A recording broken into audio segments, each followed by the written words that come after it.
you were on Shark Tank. That is a crazy experience. You're a founder who's creating this thing that you love, and now you're supposed to go and pitch and know your numbers inside out, upside down, and backwards, and stand there so confident. At the beginning of the process, I was nervous, but when it was go time, like it's almost like that mindset of like, have been given the most wild opportunity to go share this company that I'm obsessed with. You kind of just have to put your blinders on and go.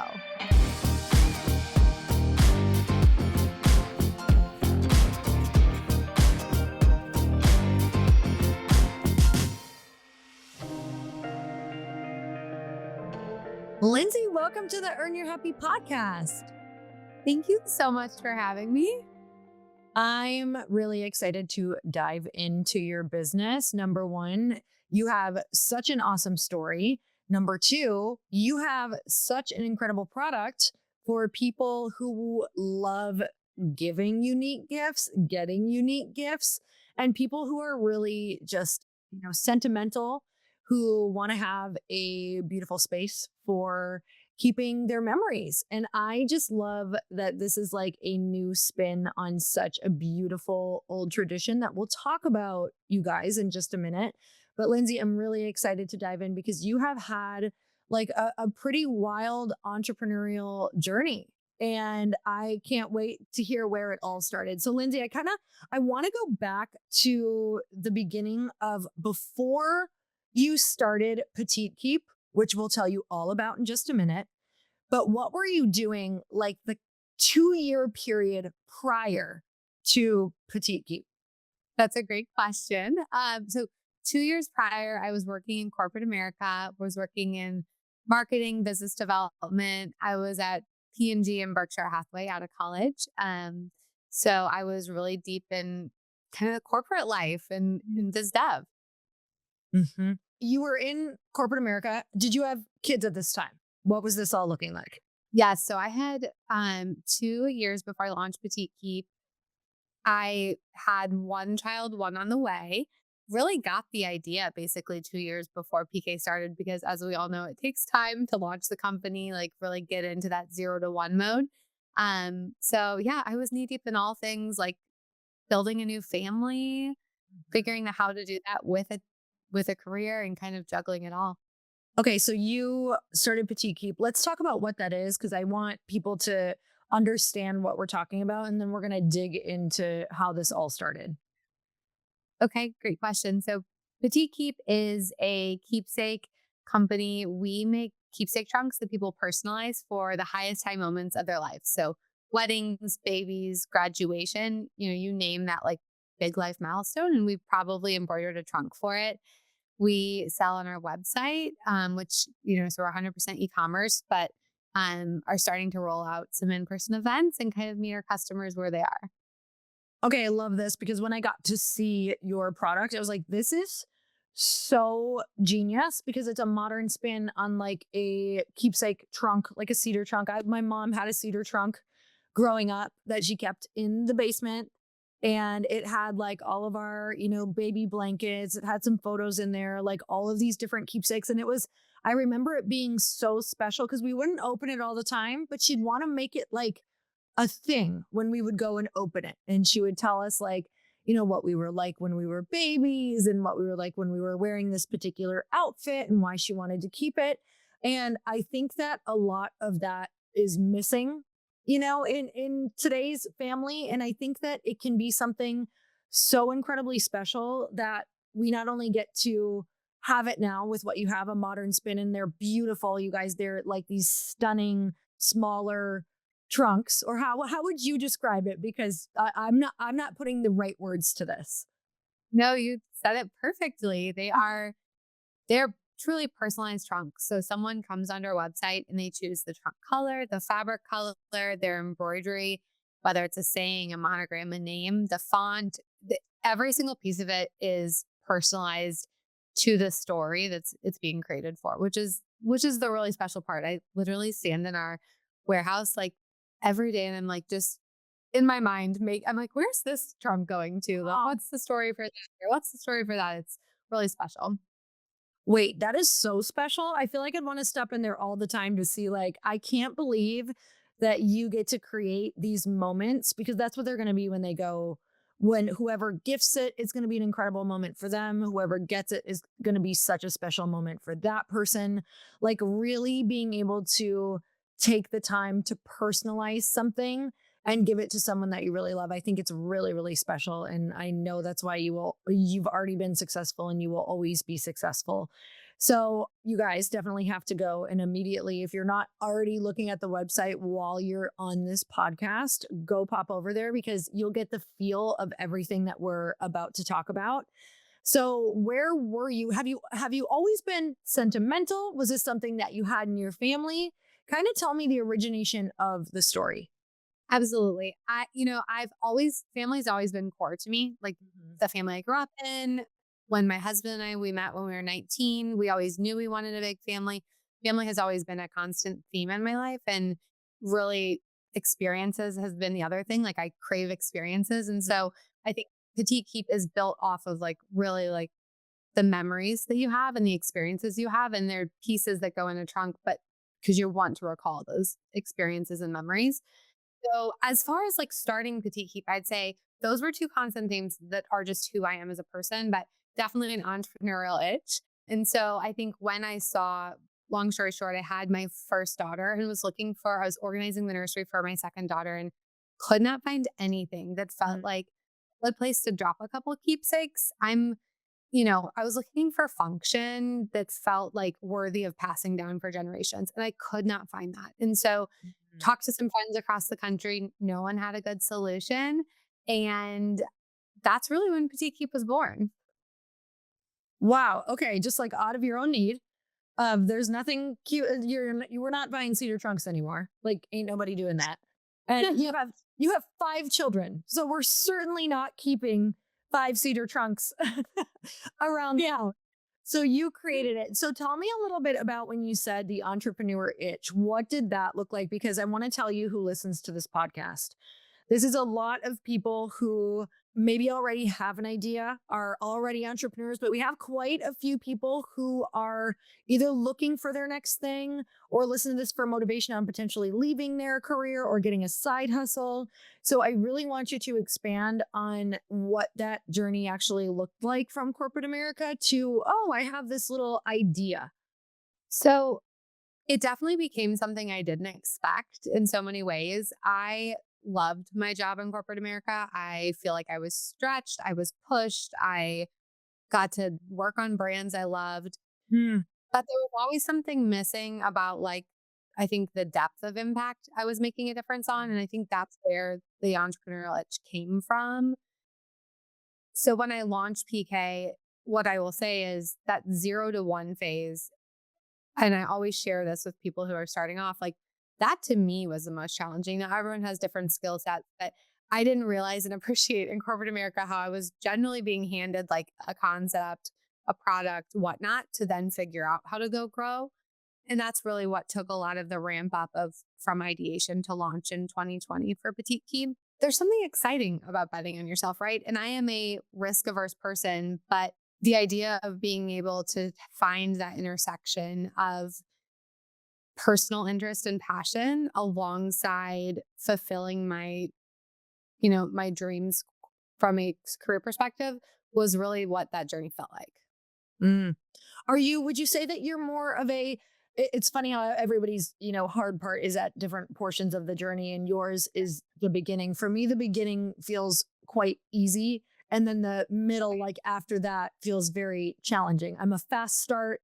I want to start 500 businesses. I have a million ideas. I feel like that's the ideation portion is like my favorite part. So for you, would you say that you are more of are you more integration? Operations? Like, what type of CEO are you? Or are you more of like the creative visionary? What do you lean heavier towards?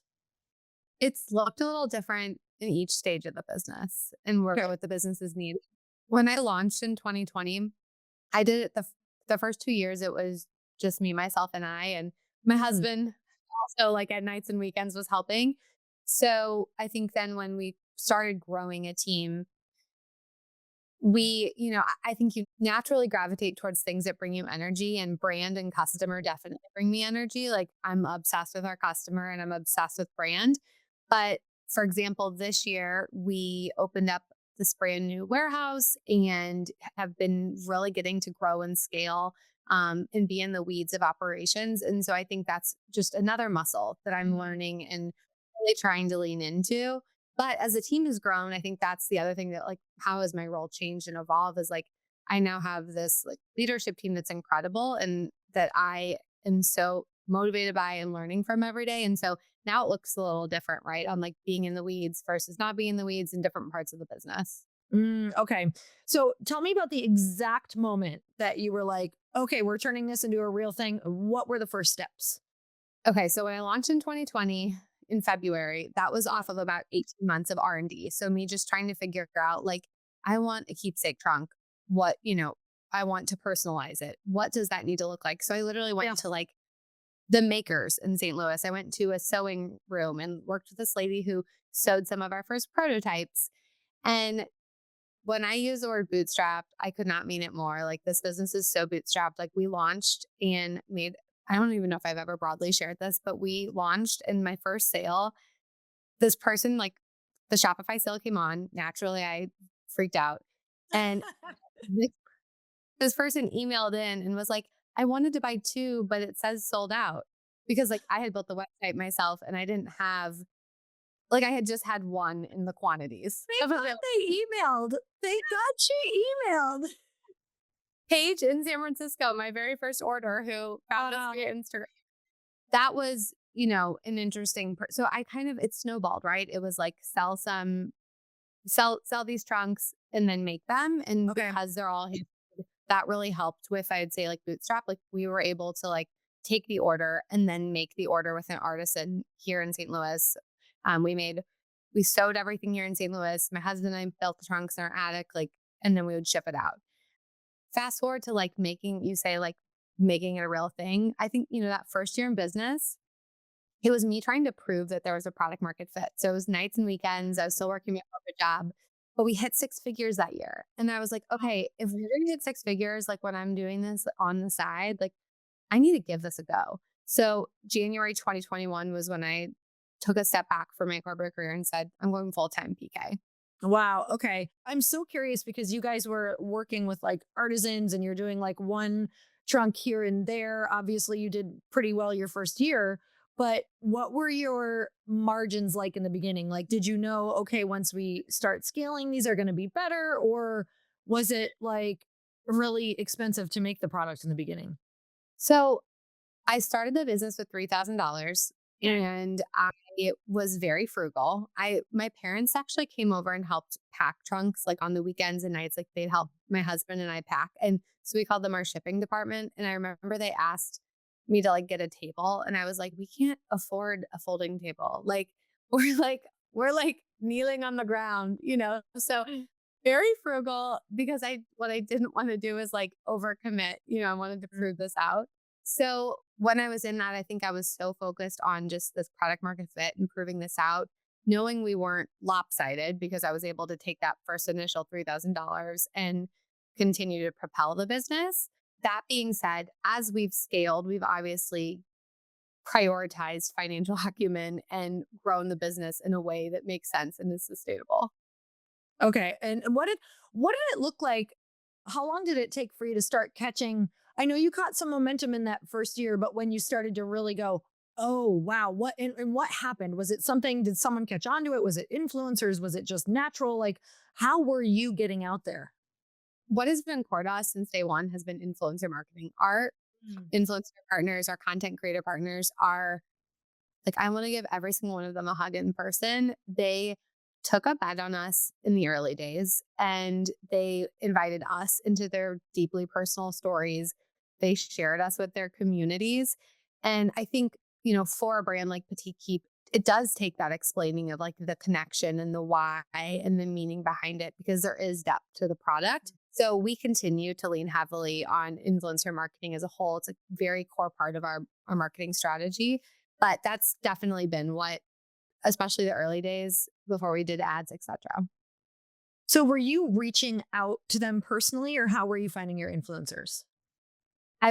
Yeah, I was reaching out. I was DMing them, saying like, "Hey, love to send you a trunk. Like, if you love it, I'd be grateful for a share, but would just love to send you a trunk." So it was in their DMs, and sometimes it'd be moved over to email, but it was a lot of times it was very like a natural reason too. Like Katie McFarland, the first year, she was like sharing all about keepsakes and how much she loved them. So it was trying to find like a reason for being for the conversation. Okay, so, and you were gifting these at first. Okay, Yes, great. I was exactly. And then just for people who have products, I know I have a product myself, like what was your frequency of gifting that first like year? How much product did you kind of put aside to be like, okay, these are going to be gifts for people that we know could potentially fall in love with it and share it? Do you remember? I wish I could say it was like incredibly intentional about the percentage. It was more just like I'd find someone, I'd offer it to them, and if they took it. So we probably did, first year that like 2020, maybe August to December, we probably gifted like 15 Okay. people, Mhm. which felt very meaningful for a $300 item. Yeah, Uh, totally. and frankly, they literally all moved. Like they were all like the way that they talked about it, the way that they all had such an amazing impact. That was huge because I think storytelling, like they can storytell the brand. So now we're more intentional about it. And even with like launches, we'll say, okay, we're going to set aside 5% of like a volume of a launch for our influencer partners, things like that. Yeah. Okay. I love this. I think also I think you have a really unique, special product. So more people are probably willing to share it. But for anyone listening, was there a way that you approached it when you were chatting with them? Like, what did that conversation look like? So I was like very friend to friend, sending the DM.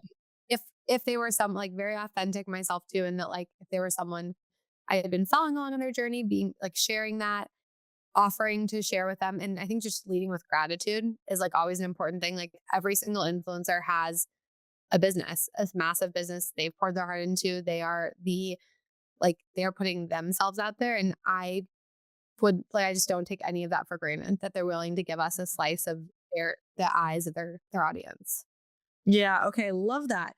All right. As your business has grown, how has your role changed? So tell me from kind of like start to where you are now, like where have things shifted? Kind of want to also know like what's been some of the most challenging roles that you've had to take on. This is a very timely question because this year our team has grown in a big way this year because while the business has grown, also like the way we've managed our supply chain and ops and bringing things in house, like that has also grown our team. And it's been learning for me because I am someone that's so connected to like the weeds and I love the weeds. I love the build. Like I get so much Mhm. energy from it. But I also have this incredible team. We're a fully female team. There's 15 of us. And I feel so energized by them that I also need to like take a step back and, you know, so Mm. it's been a really good learning. So I'd say my role early days obviously was just, in like doing CX, building the trunk, sending out the trunk, X, Y, and Z, the whole thing. And now there's while I'm still in the build, we have infrastructure that we've got really strong, just incredible team members that are leading each one of their channels. Okay. So for you now, when you say, it's been challenging, you have to kind of step out of it. Is it because you want to be a part of everything? Like, what is the role that you do day to day now? But I also want to know what roles did you know right away you had to fill because you were a major bottleneck?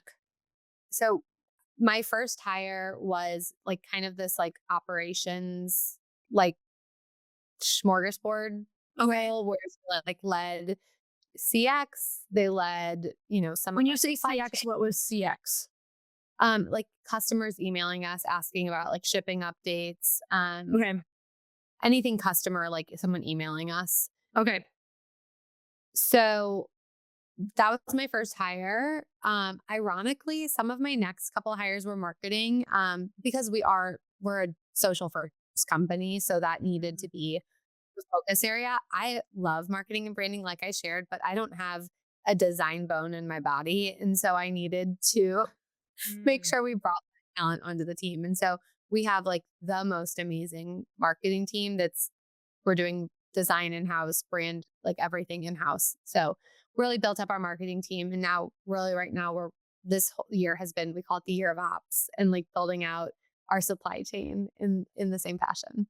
So it sounds like you have opened your own warehouse. So like you vertically integrated. Did that like obviously that has plans to save a lot of money, but in the beginning, how did that feel? Was that scary or did that feel like a clear yes, this is going to be great?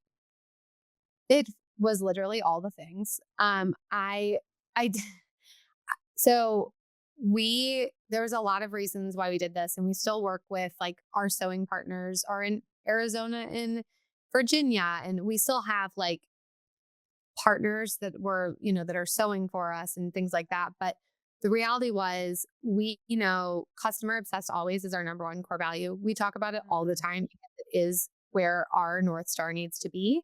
To be able to do that in a customized business, like 3PLs are really good at like sending out product, right? Like repeated product. But we wanted to make sure with this customized core that we were having our stamp on that. So Mm. that being said, also I think in the digital social first world, like being able to create content and like showcase our product and like have that on a daily basis is really helpful from a brand perspective. Oh my God, yes. Cause you can like go get in there and really create BTS like behind the scenes. And yeah, I think that is absolutely huge. That's for anybody listening, like most companies do not have their own warehouse. They have 3PLs where they're packed out and sent out. And a lot of times they're not where the founder lives. So you can like, I feel a little disconnected from mine. It would be absolutely amazing to do that, but it's not like monetarily feasible at this moment. But I love that, like when you get to that place to be able to do that, because I think especially for you, and it should be for every brand, but you have such a personalized brand that just like adding that extra personal touch is huge. So that's so exciting. That was this year? Yeah, it was earlier this year. It's been really fun. Like honestly, it's been really special and just being connected to product like that is very it infuses in everything we do. Okay, I love that. All right. So Petite Keep is all about celebrating memories. What personal memory or keepsake inspired the heart of your brand? The heart of my brand, well, it was absolutely my first daughter's keepsakes. That Mm. was why I launched the brand. So she was 1 at the time. So it was kind of those like big first milestones, like first birthday, Mm. hospital visit, things like that, that I wanted to tuck away. That being said, I have a bridal trunk. I've started creating a trunk for my husband has a trunk that like some stuff lands in from his military career. So there's like several trunks around my house, not too many, but several that Yeah. have important pieces to the puzzle. Okay, so have you ever wanted to like upgrade your trunk when new trunks come out? As the founder, you're like, you know what? Yeah. We launched a hot pink trunk this week and I have 4 girls and I Yeah. literally was like restraining myself last night from ordering 4 hot pink trunks. You're like, okay, so I know it's a keepsake, but we're going to rotate because we have the company, so we can. Better. I know. Yeah, exactly. Okay, can you share a couple like just experiences or testimonies or moments that you've been able to gift them or see what it's done like in friends or family or anything like that? So one of the things, I mean, this isn't necessarily friends and family, and I can share with that, but one of the things that we are obsessed with that we love getting to share and be a part of is like gender reveals and bridal showers. They're used very often in those situations. And our customers are amazing. And they send us the pictures, they send us the videos. Like daily, we're getting pictures from bridal showers and gender reveals. And that is so wild to see the reactions on people's Mhm. faces when they open because it's, if it's a bride, it's them, kind of like fast forwarding over the years of like maybe it's a new name they're taking or a future that they're thinking about. If it's a gender reveal, it's like, oh my God, we're having a boy or girl when they open up the trunk. So that has been of lately, like one of the most impactful things. Oh my God, how fun. That would be so, you have such a fun business to follow along.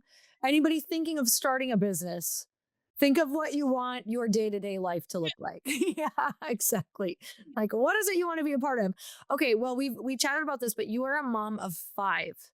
That's insane to also be running a business. So, I'm sure that you have help. Can you kind of break that down for us? 100%. It takes a village Mhm. through and through. So I have 5 kiddos that are 8 and under. The only way that we survive is with a village. So my mom actually recently retired and now has now stepped into doing a lot of whether it be school pickups or watching our 1-year-old little boy, helping us grocery shop. But I would say that like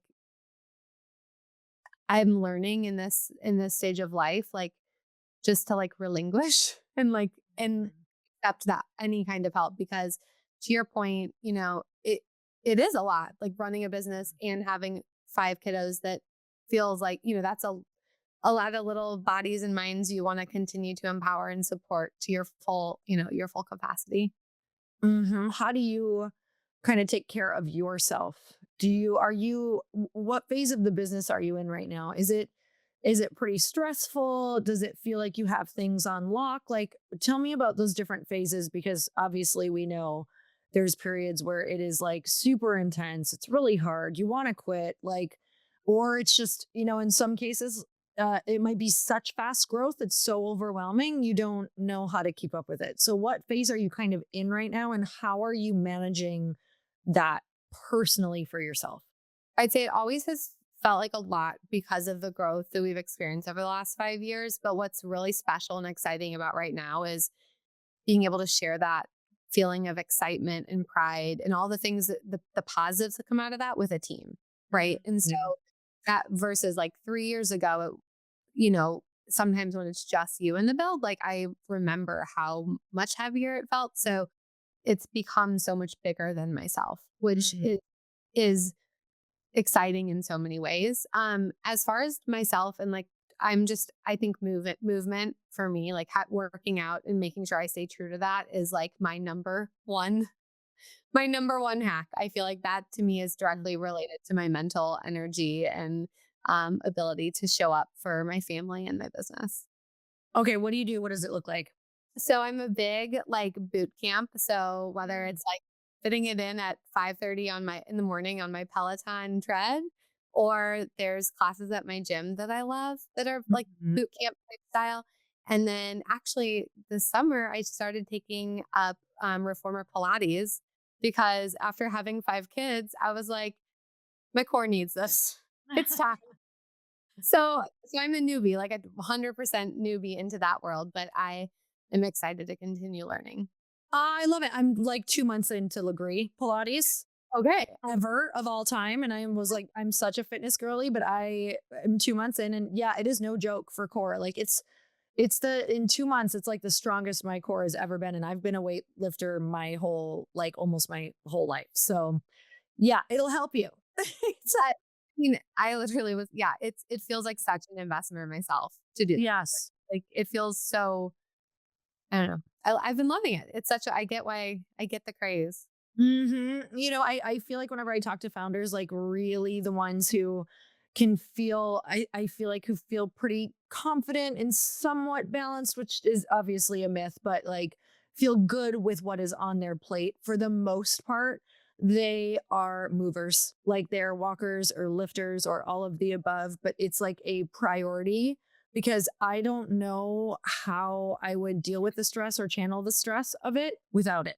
Yeah. I can tell like if there's a week with, for whatever reason, like X, Y, and Z, my husband's traveling for work, whatever, like it just doesn't, there's been several days in a row where it doesn't happen. Mhm. My stress levels are directly correlated to my movement levels. And so I think that it's a huge thing that like is just eh, has to be a line item in the day. I totally agree. We were having this conversation today, literally at Pilates, talking about how even just like if you can do hard things physically, it does translate in your business. It truly, truly does. Like there's something about understanding that the benefit will always come after the challenge. Like stay in it, stay in it, stay in it. And it's like it runs parallel to entrepreneurship, and I love that, being able to see that. Yeah, I couldn't agree more. Okay, so you were on Shark Tank as well. That's how I got to know of you, through our mutual friend Jamie Kern Lima, and she set this podcast up. She's so amazing. I'm like so grateful for her.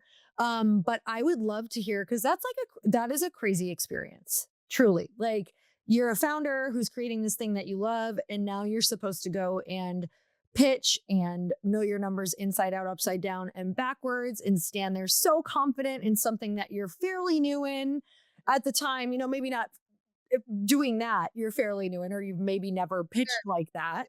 I want to know all the thoughts, like when you first got like this, whether it was an invite. I'm not sure how you got on it or how you get on Shark Tank, but I kind of want to know the roller coaster of emotions that got you there and how you prepped for it. Yes, it was wild. And actually, the filming was a year ago this week, which is bringing back like all the excitement. So I applied actually a couple years ago, like 2 or 3 years ago, and made it pretty far in the process, and then fell out of the process, like just didn't make it further. And so really had kind of hung it up on the shelf. It took a lot of time and frankly a lot of energy away from building the business. So never thought I would do it again. And then fast forward to last summer, this is going to sound like almost not real, but I really don't even remember, but I must have like applied again, like on abc.com, something like that. A producer called me in July, and I was 5 weeks postpartum with my fifth child, and was like actually in a place where my team was so amazing. And I was like going to take off, a month or two of like, I hadn't had a mat leave with the last couple children. I was so excited.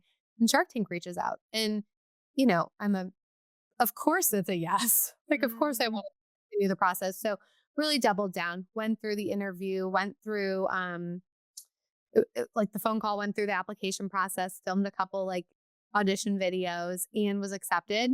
Flew out in September. A lot of people have said something similar to you, like going up on stage, knowing your numbers. And by all means, like at the beginning of the process, I was nervous, while before I was out there. But when it was go time, like it's almost like that mindset of like, have been given the most wild opportunity to go share this company that I'm obsessed with the world. And you kind of just have to put your blinders on and like, and go. So it was a really, really pinch me moment. And on top of that, I've watched every episode because my husband and I are like total nerds and have seen so we like, it felt very full circle. Wow. So I love that. Did you visualize or do anything like that before you went on? Like, tell me what your practice and everything looked like. So funny you should ask that. The day before you fly out there, there's like a dry run that we did via Zoom. And I was so nervous. I like actually felt like I was going to throw up. So that I for sure would feel ill for like a month beforehand. Yeah. I like had to, say, because I also like don't have a theater background. Like I didn't like, I'm not used to like going up and like giving a pitch type thing. Yeah. And I was absolutely writing affirmations at my desk. Like, I know my numbers. I built this business, like literally writing out, I can do this. I can do hard things, And then like after I wrote those out and like had the dry run and went well of like giving the pitch, I actually like took them to my children that night, or when my girls came home from school. I was like, I just want to show you this. Like, I was so scared today. And like, this is how I overcame this. And at the time, my daughters were in first and second grade. So like my oldest two. So they were like obviously very young, but like, I think it's fun to bring them into the process, show them that I was scared, and that like grown-ups can be scared too and figure out how to overcome it. I love that. Do you feel like you brought your family kind of with you through this? Like, or were they really aware of what mom was building? They are so much of the process. It's been really special. Whether it be, them coming with me to the warehouse and, getting to make a padlock and things like on the actual Fine. like the early days, inspiring prints. They've been part of the build for sure. Do you feel like you notice anything? I know they're young. A lot of them are pretty young, but do you notice anything in them as far as creativity or the way that they talk about what they want to do in the future because of what you do? I do. I feel like they're acutely aware of like the building a business, which then on the Mm. flip side, I feel like sometimes I'm like, how do we make sure to expose you to like all the professions versus just saying like, I want to work for Petite Keep when I grow up. Yeah. Uh, so representation's everything. Like them being able to see this is what they see, so this is what they Mm. want to see. So, which is great. Like I'm so excited, and if that's something that they're interested in, but also want to make sure they have all the Hmm. in front of them. Okay. Did you have a moment where you did not know if you were going to be able to continue, or was this just like, how am I going to keep up with this rocket ship? On a macro level, no. Like this Okay. is like there is so much runway for Petite Keep. There's so much passion from our entire team. I am so obsessed with it. And I know our customer, like she continues to show us that there's continued opportunity for growth. On a micro level, like absolutely. Like they're like the low lows are 100% there. Every entrepreneur has them. We definitely showcase the high highs a lot more than the low lows because they're more fun to talk about. But that's where resiliency hits in and you remind yourself like why you're doing it and what steps you need to take to overcome it and kind of just taking that deep breath and going back to like grounding yourself on your why. Can you share any like major moments for you that really sucked, that did not go well? Sure, I can actually share with you one that happened like last week. The warehouse next door to ours had a fire, Ugh. and we obviously have a fabric based business, and so get a call at 6 a.m. Saturday morning. I go meet our property manager at 6:30, and we're literally moving product out because we need to make sure that the integrity remains absolutely perfect for our customer. So luckily, we were able to act fast, and we were not like gravely impacted, but it was like an out of body experience because what I think it reminded me of is like nothing is certain and guaranteed. And like in these situations where you feel like you've literally dotted your I's and crossed your T's, like the most wild thing can come in and kind of knock you on your feet. And so I would say our team is so agile, and that's the type of thing that you just have to be in entrepreneurship and building a business. There are so many variables, especially in a product-based business. I used to have just like digital-based businesses, but even in digital, like you don't know what's going to happen in history on the day of your launch. You don't know what is like, you don't know if Yeah. technology is going to crash. You don't know, you have no idea. And I think that what you've shared just about, you have to be ready to pivot. You have to be ready to say, okay, we can't get stuck here. We can't get stuck on this. Like, we need to create the next step or the next plan. But especially with product, like, I almost can't think about it. You have to just do what you can do and not think about all the variables that can happen. Just be kind of prepared for everything. Mhm. Yeah, it's definitely I will say like the way we've grown our team has been incredibly intentional and we hire off of our core values and the reality is I'm surrounded by 14 entrepreneurs and that has been absolutely the reason for our growth and our success because the mindset of every single person on our team. And so that's just like one piece of encouragement that I like to share is that I think hiring off of core values and being incredibly intentional about the people you surround yourself with that is probably one of the best things you can do for the business. What would you say is one of the best lessons that you have gotten, either from another entrepreneur or advice from someone on your team? Like, what are some things that really stick with you that you feel like have been really infused into your company? Focusing on the customer, not competition, is like number Mhm. one. And we lead with that as a team. So while, there are times where like blinders aren't necessary, like you need to keep things in mind with like you'll hear us 99% of the time talking about our customer. Mm. And that has been shared with me by mentors before and is something that we have infused into the backbone of this company for sure.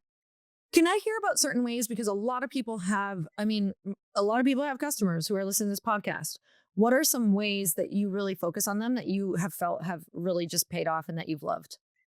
Sure. So, on a like kind of on a basic level, our customer experience team, it's not like super typical for direct to consumer businesses to have a phone line. Mm. To have, and we like meet our customer where she is. So if she's DMing us on Instagram, we don't move her over. If she's calling us on a phone, we answer the phone. If she's sending us a text message, we send her a text. So kind of on like a very basic level, like we're always trying to do that. Kind of moving up the rung. Another thing we have is the PK promise. And so that means love it or we'll make it right. So we know that Mm. people are coming to us in these highly anticipated moments of life. We don't take that for granted. And we want to make sure they walk away like obsessed with their experience so that they come back to PK. So if there's something wrong with an order, if it's maybe like sometimes someone will get a thread color and they're like, I didn't like Mhm. that, you make it right. And then the third thing, we actually have a customer brand trip next week. So we're taking 6 of our top customers to Charleston. And Gosh, how fun. yeah, so and we're doing like a product lab with them and they're going to help design a future print and there's just a lot of celebration to be had around that as well. That is so exciting. So, how do you maximize that as a brand? Are you going to do a lot of social media around that? What is that going to look like? So, um yeah, we have such a similar mindset. It started off with customer obsessed always like just really living up to our core value and making sure that we treated customers that have, some of our highest loyalty in our Mhm. program. But we want to lean on our digital social first company. So we very much activate it socially, whether it be like leading up to the trip and taking our entire following along on like our customers who were bringing, how we made some decisions, how we planned. We've done that and started to like seed that, whether it be email, Instagram, TikTok.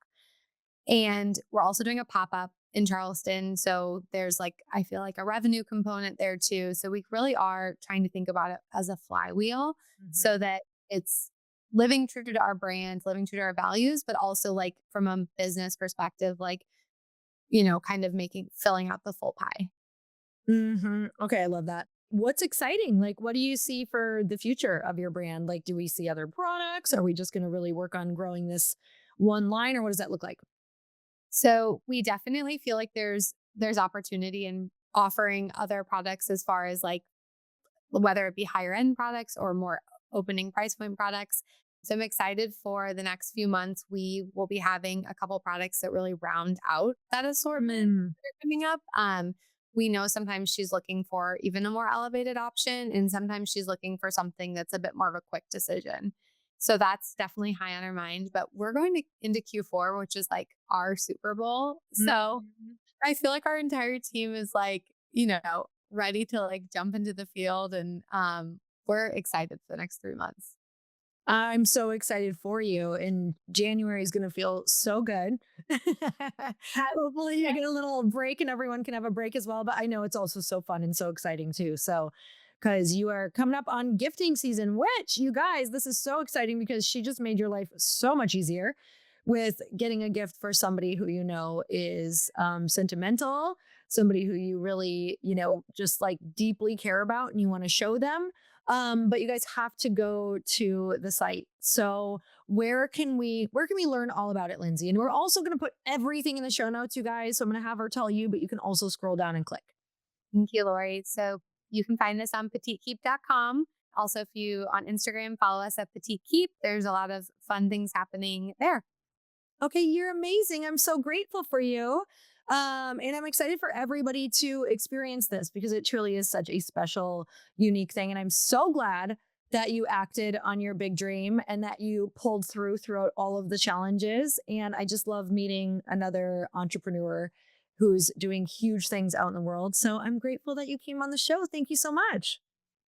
Thank you, Lori. That's such high praise coming from you. Thank you so, so much. I'm grateful for you. And you guys definitely go and share this with somebody who is interested in going for their big dream or just somebody who maybe you want to, maybe get this gift. And you say, hint, hint. Yeah. But until next time, everyone, earn your happy. Bye bye.